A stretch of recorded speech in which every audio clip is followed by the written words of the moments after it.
Hey Nick, I want to get back with you. Even not agreeing, even not accepting, uh, even understanding is everything. Everything. And disagreeing, but on the basis of understanding, is great. So, uh, you've kind of narrowed it down to the full employment issue. Okay, the fact that whose job should it be? Should it be private industry? Not private industry's job, as you said. Is it the government's job? It's not really the government's job, or it shouldn't be. I think you said. And so, whose job is it, or should it be anybody's job? Um, the first thing I want to say is to any listener, I totally invite you to go to the Center on Full Employment and Equity at the University of Newcastle, Australia, Australian University of Newcastle, maybe one in England or wherever, but that's where the coal is. Coal's in Newcastle. And have a study, have a listen of what their concept of full employment and equity is about. Because these are the new, these are kind of the guys who are looking at modern monetary theory. Okay, when we talk about Keynes, we talked about Keynes and Galbraith and Krugman and those guys talking about how we need to deficit spend. Uh, I had at one point explained to you that the way the government creates new money is by deficit spending. That's the way they should create it. I mean, it should be part of the budgeting process, etc., etc. But back to the full employment issue. Um, whose job should it be? Should there be any concept of full employment? People deserve a wage. People deserve income, actually. Okay, that comes through wages. That's the way workers get their income, through wages. Should there be that? Should that be a goal of the economy? The economy. What is an economy?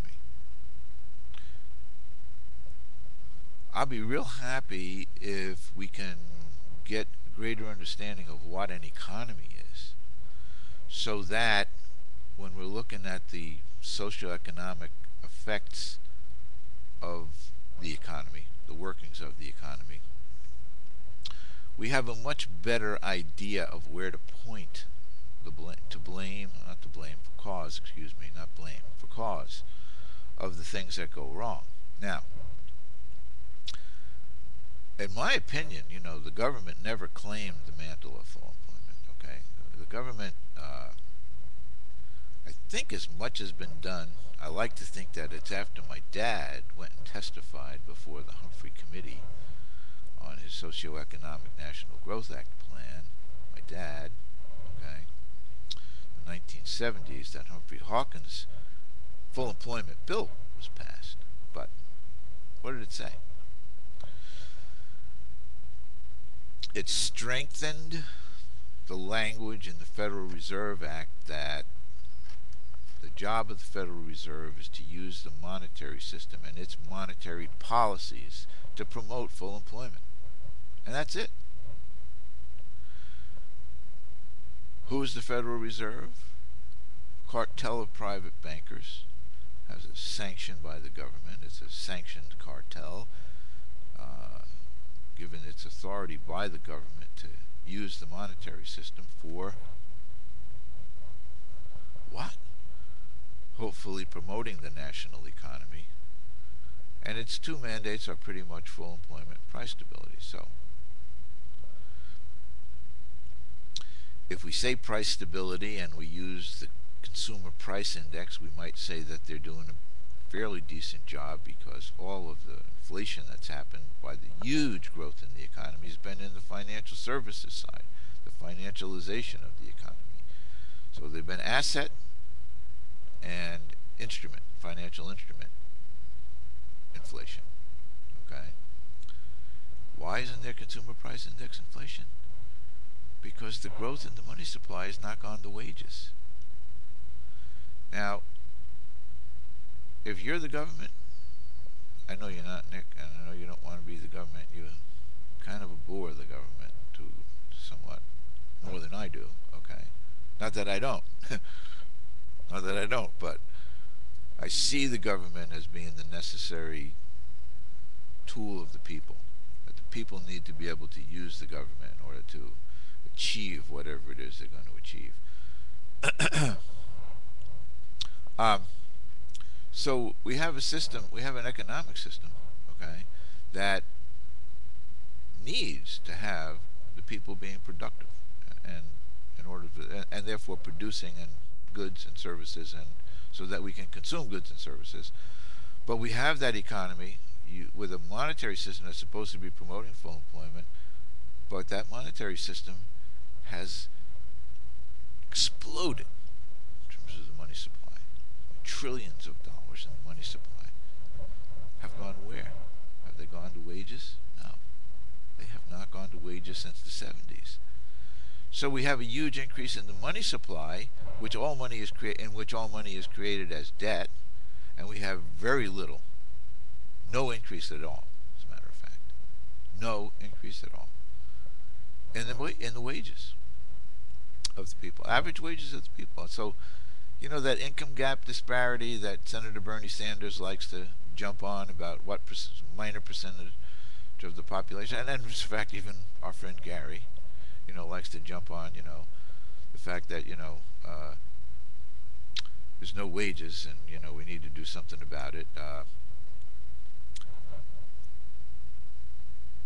We need to have a monetary system and a monetary policy, and we need to have monetary authorities that actually do ensure growth in wages.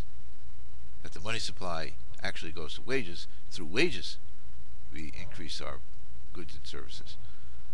If we don't, each tick of another job loss, okay, creates those stories, those socioeconomic results that you talk about, where, you know, people are caught. They didn't do anything. They got up every day and went to work, and now they don't have a job. Why not? Because money don't go to wages. Money goes to financialization. Money goes to monetary thingies. You can't blame the people for that. You can blame the people for not being in control of their government for that. You can. And then you can blame the government for that. And you should. You know, the Barney Franks of the world, you know. All those guys bought and paid for by the people that they've given the authority to create the money system, the money supply, and to operate the monetary system, to rent our money system back to our people. So that's the flaw, Nick, okay? That's the flaw. And you asked, how do you do it? You said, well, supposing it was a government mandate, how would we do it? Well, again, I refer people that are really interested in full employment, you know, in an economy that operates as if people matter, you know, should go to take a look at the Center on Full Employment and Equity. But there are many others. I don't agree with everything that they propose and everything that they say. Don't get me wrong, but at least they're taking the view that there's something wrong with the economy, that there are ways to improve it, that there are things that we should be doing that would make life much better for the average person, as opposed to the super rich. And to me, that's achievable, and we ought to be going after it. Full employment. My issue is the money system. To me, if you have control of the money system, you can have full employment. Thanks, Nick.